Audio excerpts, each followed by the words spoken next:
muchas gracias al colegio, por supuesto, por la invitación a participar en los desayunos. Quiero además, pues, de alguna manera personificarlo en Ramón, al que le tengo aprecio, y además aprovecho para felicitarlo esta vez en público, ya lo hice en privado, por su renovación al frente del colegio, ¿no? Es un placer seguir teniéndolo de interlocutor. Y efectivamente me siento bien tratado en este colegio y yo intentaré, como parte de la delegación, que los miembros del colegio se sientan bien tratados allí, ¿no? Ahora comentábamos alguno de ellos, el tema de la entrada en la delegación. En fin, por ahora se ha puesto una entrada preferente, algo es algo. Vamos a ver si en el futuro podríamos incluso mejorar para agilizar la entrada de los asesores que van allí a ejercer su profesión. Bueno, me toca hablar de los presupuestos, de la normativa tributaria que incorpora la Ley de Presupuestos Generales del Estado.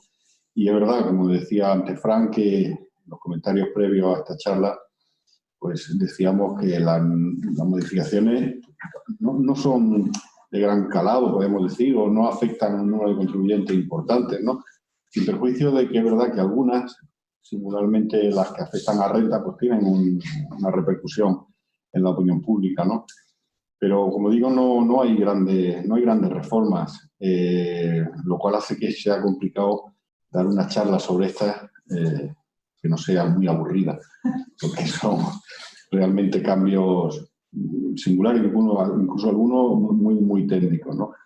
Pero bueno, voy a aprovechar para hablar no solo de la Ley de Presupuestos Generales del Estado, sino para hacer alguna referencia a otras normas que han salido en diciembre y en enero, como son una resolución de tributos que afecta a una cuestión del Brexit, que bueno, en una región como Murcia, donde hay muchos transportistas, pues, puede tener tiene su especial trascendencia, ¿no?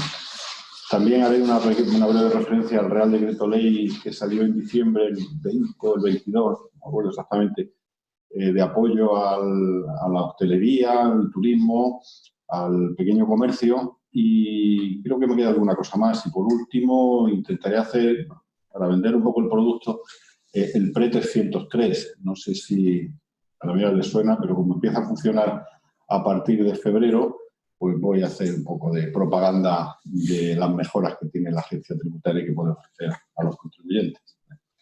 Sin más, voy a compartir una presentación que nos sirva para que se haga esto menos tedioso.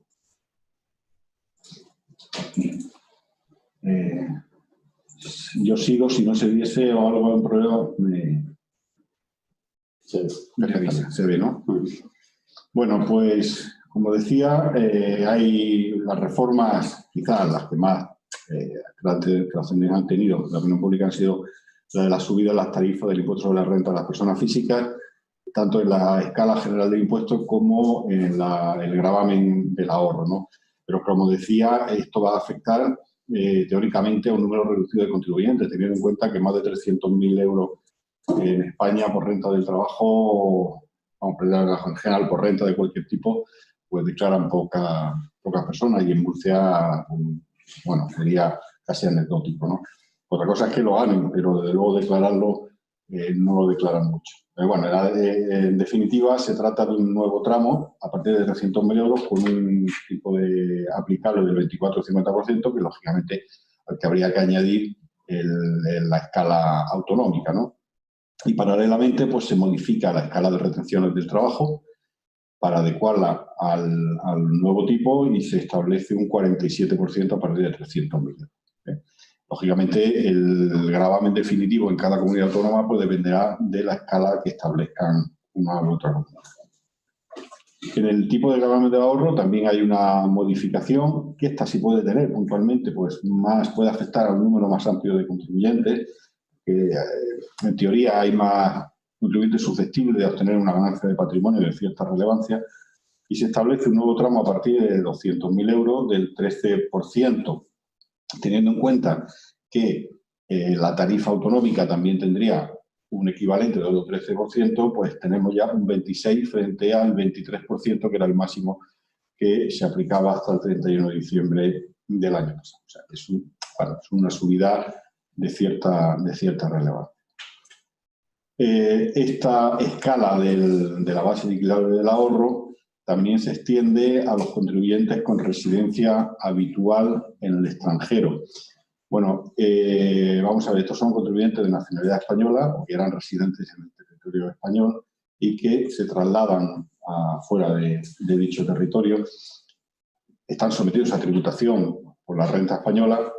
¿Y por qué se establece esta tarifa? Porque aquí no hay escala estatal y escala autonómica, sino hay una escala que no se corresponde con la residencia en una comunidad autónoma y, por lo tanto, directamente a partir de los 200.000 euros se establece un tipo de gravamen del 26% para las ganancias, para la renta del ahorro, ¿no? Estas son, y lo recuerdo por aquí, las personas físicas de nacionalidad española que trasladen su residencia a un territorio calificado como paraíso fiscal, por lo cual estarían sometidos a este régimen de tributación en el año del cambio y en los 4 siguientes, y luego lo que será tradicional, los que sean miembros de misiones diplomáticas, misiones consulares, los que formen parte de organismos internacionales, los funcionarios de cargo, empleo en el extranjero, todos esos siguen tributando con arreglo a la normativa. Y también, pero ya en sentido inverso, sería aquellos no residentes que se vienen a residir a España, estos que llaman trabajadores desplazados a territorio español. En definitiva, yo casi diría que son los futbolistas, ¿no? Pero bueno, es algo más que los futbolistas. Se supone que es un régimen especial aplicable a los deportistas y a los administradores de entidades, que estos van a tener un gravamen que sube del 45 al 47% y también se modifica el gravamen del ahorro en los mismos términos que hemos visto antes, de manera que a partir de ganancias de 200.000 euros el tipo va a ser del 26%. Y como indico por aquí, pues paralelamente a la subida en el tramo a partir de 600.000 euros, también se modifica el tipo de retención del 45 al 47%. Esto es lo que se refiere a lo que eran las subidas de renta, ¿no?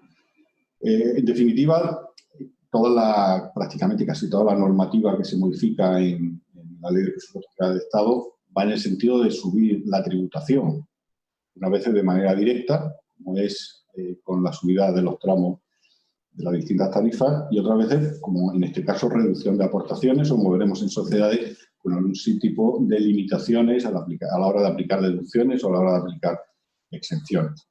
En definitiva, una manera de obtener más ingresos, ¿no? Bueno, pues en cuanto a la reducción por aportaciones, la ley se refiere a 5 posibilidades, ¿no? Que son las contribuciones a los planes de pensiones, las contribuciones a mutualidades de previsión social, las primas por planes de previsión asegurados, las aportaciones de los trabajadores a los planes de previsión social y, por último, las primas satisfechas a los seguros privados que cubran el riesgo de dependencia severa o gran dependencia, ¿vale? Bueno, pues la modificación que introduce la Ley de Presupuestos se refiere fundamentalmente a estas últimas.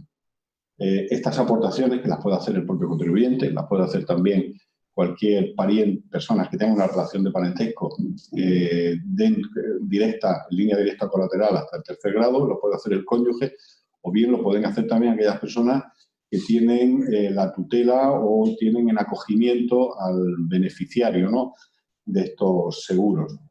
Bueno, pues en estos casos había todo el conjunto de reducciones podían hacer todas estas personas que yo he comentado, a un mismo contribuyente no podía acceder de 8.000 euros anuales. Lo que se ha hecho ha sido reducirlo a partir de enero a 2.000 euros anuales. Si además eran aportaciones que se hacían al cónyuge que no tuviese rentas del trabajo o rentas de actividad económica superiores a 8.000, o sea, hasta 8.000 euros, se permitían un límite de 2.500 y lo que se hace es reducirlo a 1.000. Además, teniendo en cuenta los 5 supuestos que he comentado antes, tenemos un límite máximo conjunto que hasta el 31 de diciembre era una de las 2 opciones, el 30% de la suma de los rendimientos netos del trabajo y de actividades económicas, que sigue manteniéndose, o bien 8.000 euros, que ahora pasan a ser 2.000.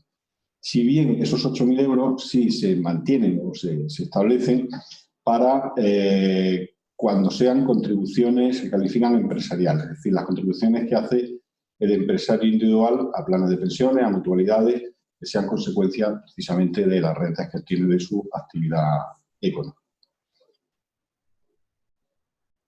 Hay una medida última en renta en el IRPF que no tiene mayor trascendencia, que es la prórroga de los límites excluyentes del método de estimación objetiva, tanto en relación con las ventas como en relación con las adquisiciones de bienes y servicios, y por lo tanto aquí no comentan nada más. En el impuesto sobre sociedades, bueno, pues la verdad es que las modificaciones, como digo, también van en la línea de intentar conseguir más ingresos, modificando puntualmente algunas disposiciones.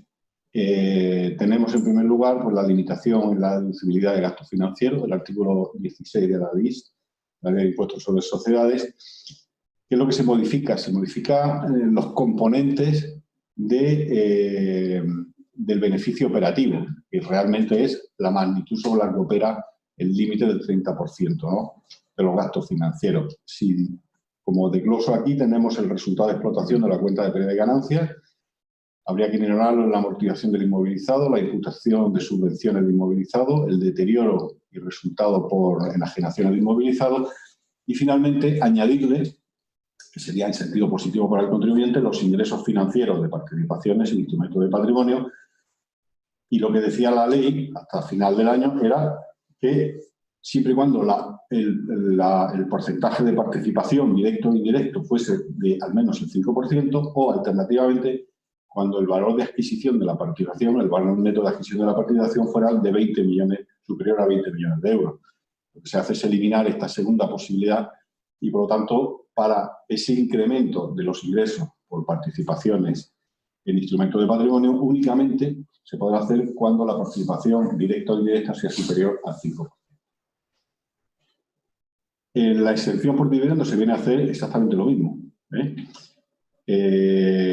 Había la alternativa para la aplicación de la exención de o bien la participación superior al 5% o bien el valor neto de la adquisición de la participación superior a 20 millones. Se elimina esta segunda posibilidad. Y además se añaden dos números, el 10 y el 11. Estos derivan, bueno, de una directiva, están amparados en una directiva comunitaria. Bueno, lo que se hace es que el porcentaje sobre el que se aplica la exención se va a reducir en un 5% en concepto de gastos de gestión referidos a dichas participaciones. Una parte que sí estará sometida a tributación y no se ve amparada por la exención. Si bien hay una serie de excepciones, que son las que indico aquí, y no se va a aplicar ese 5%, esa minoración del 5%, cuando se perciban esos rendimientos, esas ganancias, se reciban por una entidad cuyo importe neto, la cifra de negocio, no supere los 40 millones de euros en el ejercicio anterior, cuando procedan de una entidad constituida a partir de este año en la que se ostente de forma directa la totalidad del capital o de los fondos propios, o bien se perciban en los periodos que concluyan en los 3 años inmediatos a la constitución de la entidad que los distribuya. En estos casos no se produciría esa reducción del 5%. Lo mismo sucede en relación a la doble imposición económica, la deducción por doble imposición económica internacional, dividendos y participaciones en beneficio, en la que se elimina la alternativa del valor de adquisición de la participación que sea superior a 20 millones de euros. Y también se establece la minoración a efecto de calcular la cuota que correspondería pagar en España, si hubiéramos tenido aquí esos rendimientos. También lo que se hace es reducir un 5% el cálculo de los beneficios en concepto de gastos de gestión de la participación. O sea, se va haciendo paralelamente, como hemos visto, en la exención de las ganancias y en la deducción por doble imposición internacional. Sin perjuicio de lo que he dicho, esta eliminación de la alternativa de los 20 millones, hay una disposición transitoria 40ª que lo que hace es establecer que ese régimen podrá seguir aplicándose en los años 2021, 2022, 2023, 2024 y 2025, en los periodos, en las declaraciones que se presenten en esos periodos. Y hay una última referencia, bueno, hay una penúltima, queda todavía otra modificación que comentar en cuanto al régimen de consolidación fiscal, que no van a ser objeto de eliminación los importes que deban integrarse en las bases imponibles de acuerdo con lo establecido en el apartado 10, o sea, ese 5% al que hemos venido haciendo referencia. Y por último, esta vez sí, una deducción, en cuanto a la deducción por inversiones en producciones españolas de largometraje y cortometraje, cinematográfica y otros, que es una deducción que sufre siempre unas variaciones. Hubo una época en la que cada pocos meses se modificaba esta deducción, fue terrible. Bueno, pues se establecen 3 modificaciones. En primer lugar, se exige para la aplicación de esta deducción, lo que exige la normativa, la Ley de Impuestos sobre Sociedades, es un certificado del Instituto de Cinematografía y de las Artes Audiovisuales, ¿vale? Eso es lo que decía hasta la modificación. Lo que añade es que este certificado va a ser vinculante para la agencia tributaria, antes no lo decía, y va a ser vinculante además con independencia de la fecha en que se hubiese emitido ese certificado. También hay otra modificación significativa y es que se extiende la deducción no solo a la inversión que hace el productor, sino también a las inversiones que hacen otros contribuyentes que participan en la financiación sin ser los productores, sin tener ningún derecho sobre la obra que luego se realiza. Y luego, además, se produce también un incremento en la deducción hasta el 50%, que se aplica al I más D más I, para estas deducciones de producciones cinematográficas cuando cumplen determinadas condiciones. En el impuesto sobre el patrimonio, también que ha pasado un poco desapercibido, pues hay un tipo aplicable al último tramo que pasa a ser del 3,5%, cuanto antes era del 2,5%. Como vemos, son modificaciones poco divertidas, podríamos decir, ¿no? No suscitan gran polémica ni nada, ahí están y no hay mucho que decir.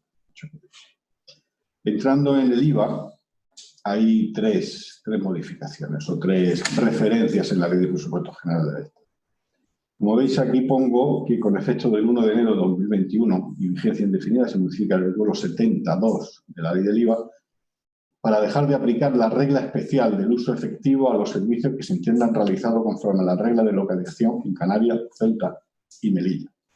Esto es un poco cabalístico, ¿no? Porque los artículos 68, 69 y 70 de la Ley del IVA se refieren al lugar de realización del hecho imponible y son un poco para iniciados, ¿no? La verdad es que ahora, porque existe en la aplicación esta en la página de la agencia el localizador, ¿no? Y eso ha facilitado mucho, porque uno va entrando ahí y no hace falta ser muy listo. Porque uno va entrando, va preguntando y le va contestando el sistema y al final le da la solución. No sabes por qué te da esa solución, pero te la da y tú haces un acto de fe, imprimes tu papel, tu respuesta, la guardas en PDF y tienes tu salvoconducto para que luego no te pueda pasar nada. Pero en fin, en definitiva, lo que hace ahora la ley, lo voy a poner con un ejemplo que quizás se entienda mejor. Vamos a ver, el artículo, tenemos el caso de una entidad alemana que recibe de otra española un servicio de publicidad y marketing, pero ese servicio de publicidad va a ser difundido, el mensaje difundido en España, ¿vale? Estamos hablando de una entidad alemana y una entidad española. Bueno, la regla general que sometería a tributación esta operación está en el artículo 69.1, al ser una prestación de servicios, de publicidad, y en virtud de ese artículo se tributaría donde esté establecido el destinatario. Como el destinatario no está establecido en el territorio de aplicación del impuesto, que sería el territorio peninsular o Islas Baleares, aquí no tributa. ¿Dónde tributa? Pues tributará, estamos hablando de un país de la Unión Europea, tributará en Alemania, allí con inversión del sujeto pasivo de Alemania. Ya se acaba esto, ¿vale? Pero el mismo caso lo planteo cuando la entidad destinataria de ese servicio de publicidad es una entidad suiza y no una entidad alemana. Pero los mensajes son difundidos en España, ¿vale? A priori se aplicará también el artículo 69.1 y no tributaría en el territorio de aplicación del impuesto. Supuestamente, igual que en Alemania, hubiera tributado en Suiza. Pero el artículo 72 establece una norma de cierre, una norma cautelar, que lo que viene a decir es que cuando la utilización efectiva del servicio, o sea, cuando se produce en el territorio de aplicación del impuesto, aun cuando las normas generales hubieran determinado que no tributa aquí, sí va a tributar precisamente por esa utilización efectiva. Entonces, en este caso de Suiza, siendo la misma operación que la anterior en Alemania, tributaría con el IVA español. Y en el caso de Alemania no tributaría en España, lo vean, una operación no sujeta. Bueno, pues aquí lo pongo en rojo hasta el 31 de diciembre del año 2020.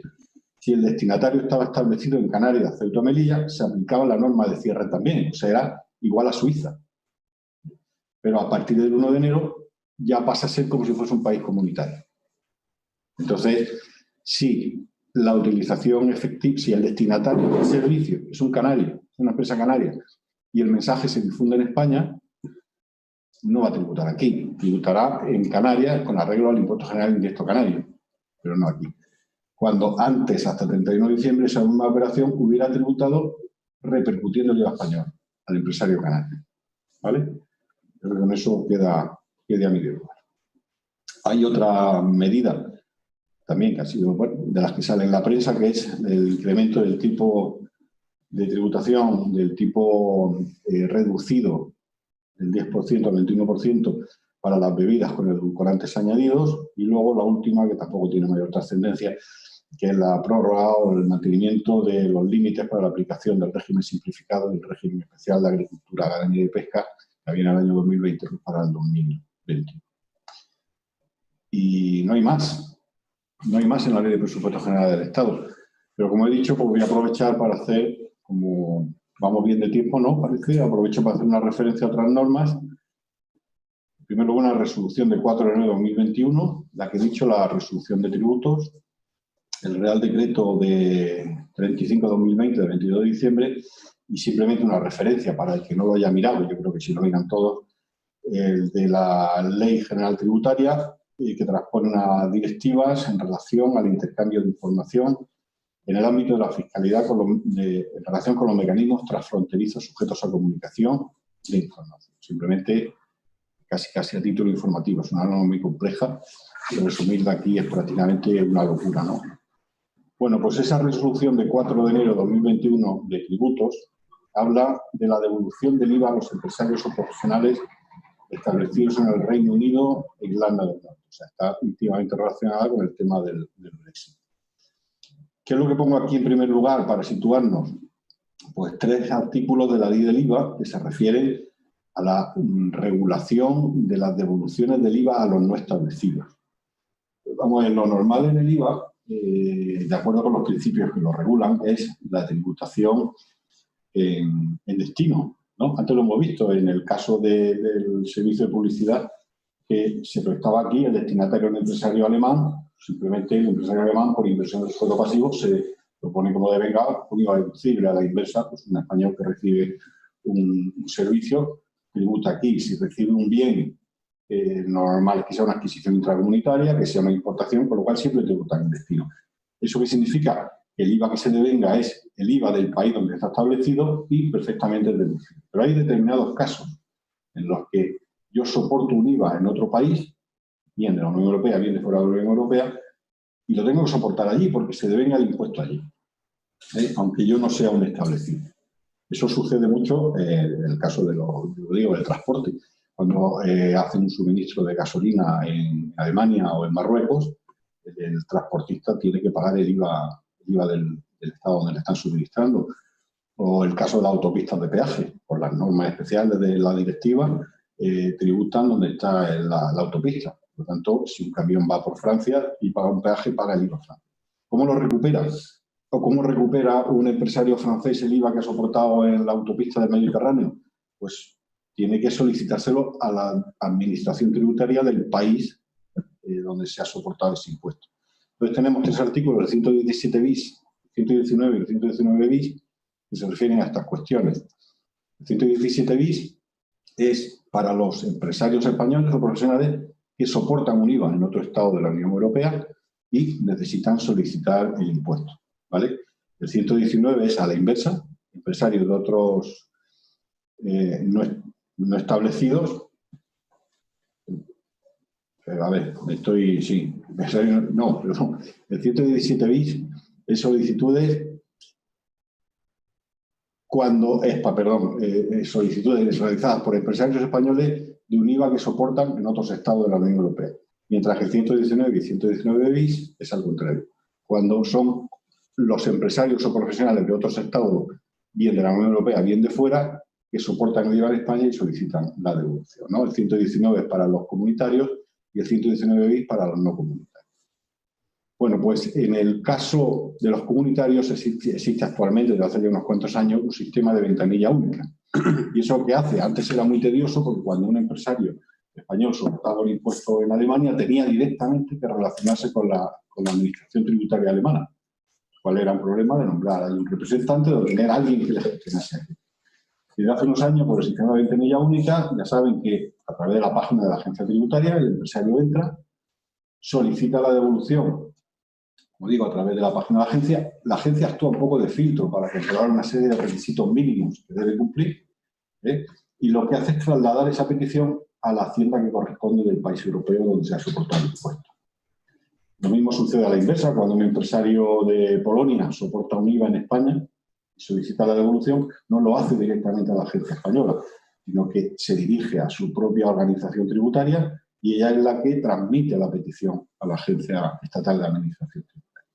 Bueno, ¿qué sucede? Pues sucede, lógicamente, que hasta el 31 de diciembre el Reino Unido funcionaba dentro de este sistema de ventanilla única y desde el 1 de enero se acabó la ventanilla única para el Reino Unido y para las relaciones tanto del Reino Unido con España como España con el Reino Unido, con excepción de Irlanda del Norte, que ya saben que tiene pues, un estatus, un régimen especial. Entonces, ¿qué pasa con el IVA que se ha soportado por los empresarios o profesionales españoles hasta el 31 de diciembre? Porque hasta el 31 de marzo de este año podrán seguir utilizando el sistema de ventanilla única, ¿no?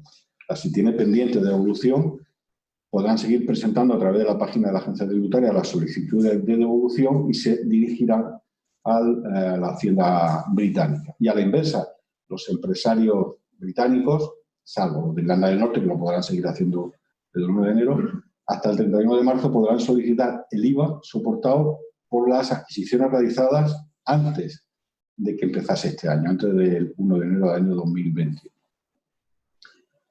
Entonces, ¿qué pasa a partir de este año 2021? Pues pasa que los empresarios establecidos en la península de Baleares que adquieran mercancías o servicios del Reino Unido y que tengan que solicitar esas devoluciones, digo, que se soporten a partir de este año, tienen que dirigirse directamente a la Hacienda del Reino Unido. Ya no pueden utilizar el sistema de ventanilla única. En la página de la agencia tributaria tienen este banner o esta referencia ya al Brexit y si entrando por ahí se puede llegar a estas direcciones estas direcciones web donde está la información sobre los requisitos que hay que cumplir para solicitar directamente a la agencia, bueno, a la agencia o a la administración tributaria del Reino Unido el IVA soportado, que básicamente consiste en registrarse para servicios online y nombrar un representante allí que se ha encargado de solicitar la devolución. ¿Y qué pasa con las solicitudes que hagan los empresarios o profesionales del Reino Unido, salvo Irlanda del Norte por el IVA soportado en España, pues que pasan de regularse por el artículo 119 al 119 bis? Y el 119 bis exige dos cosas.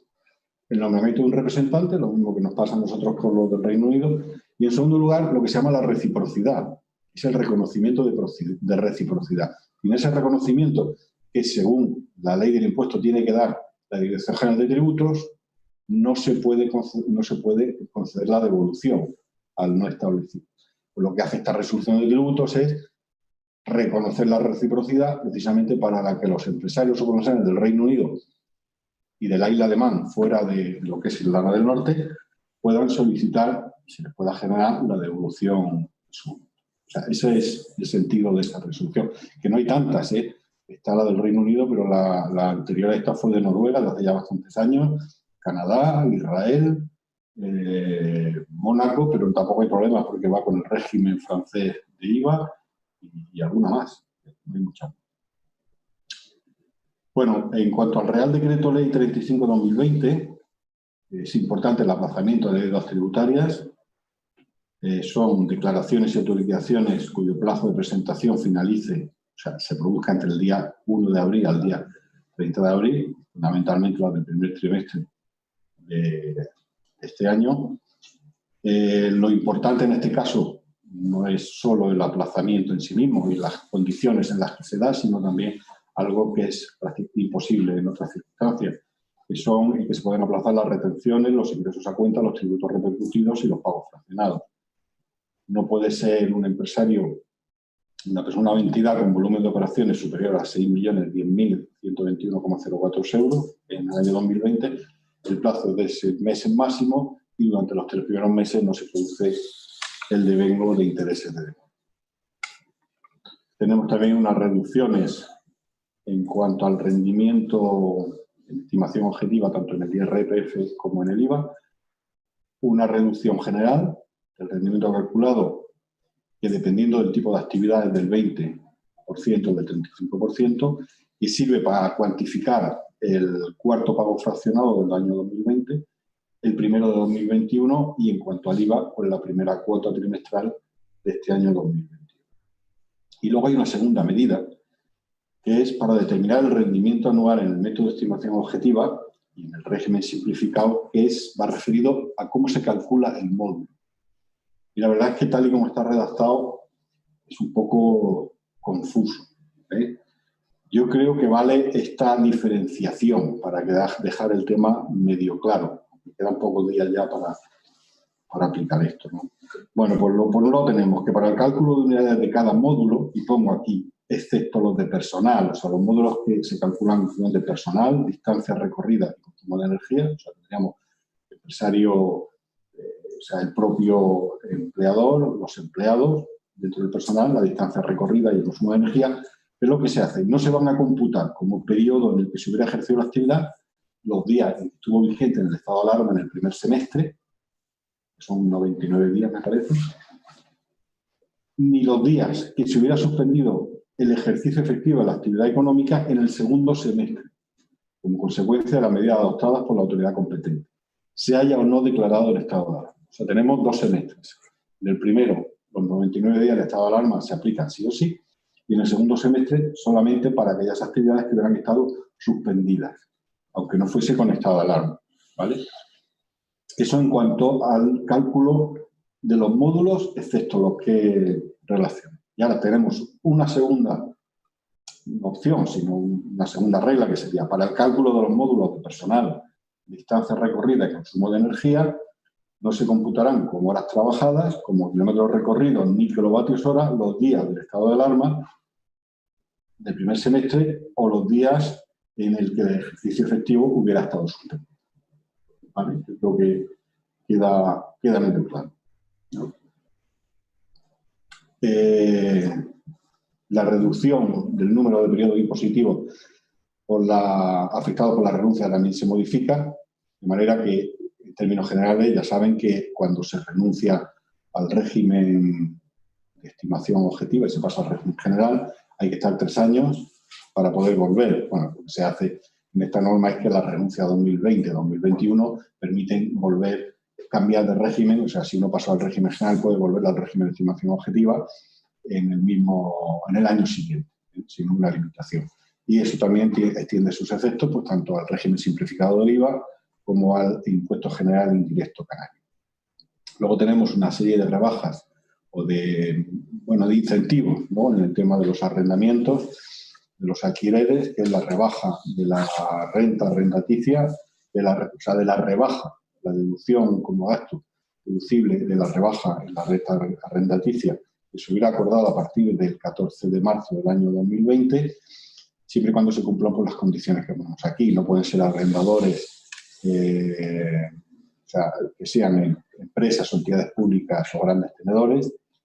Tiene que ser contrato de arrendamiento distinto del de vivienda o de industria, cuando sean de inmuebles destinados a una serie de actividades económicas que se relacionan aquí. El arrendador debe informar separadamente y no se va a aplicar cuando la renta se compense mediante incrementos de otro tipo. Luego tenemos la deducibilidad de pérdidas por deterioro de créditos, la reducción del plazo para que las cantidades deudadas tengan la consideración de saldo de dudoso cobro. En ambos casos, lo que hay es una reducción del plazo que tiene que pasar para esa calificación de los 6 a los 3 meses.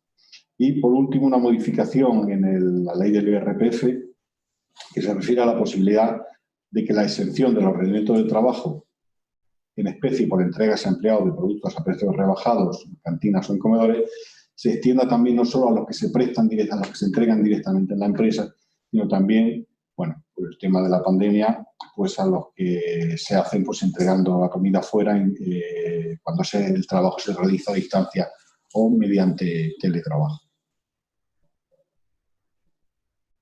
Bueno, esa era la referencia que quería hacer a la Ley 10/2020, que es a la obligación de información de los mecanismos transfronterizos.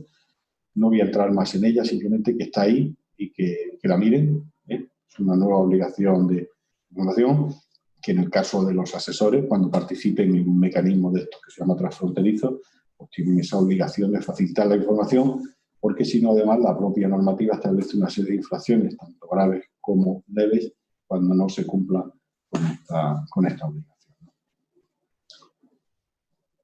Bueno, se ha aprovechado esta ley 10/2020 para establecer obligatoriamente el régimen de autoliquidación en el impuesto sobre sucesiones y donaciones en la comunidad autónoma de la región de Murcia, entre otras, ¿no? Lo cual ya solamente cabe la autoliquidación. Y como decía, termino pues, vendiendo el producto, que es el PRE303, ¿no? En febrero de este año se pone a disposición de los contribuyentes el nuevo PRE303. Bueno, pues se accede, como ya saben, a través de certificado o de electrónico o clave PIN.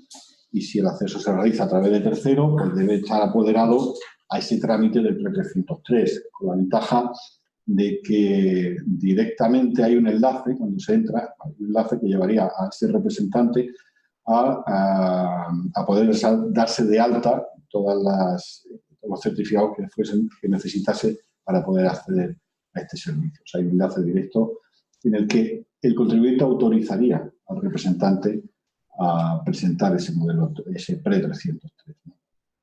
Hay una ventaja también importante y es que los contribuyentes van a poder consultar y actualizar los datos censales directamente a través de ventanas censal IVA y mis datos censales del IVA.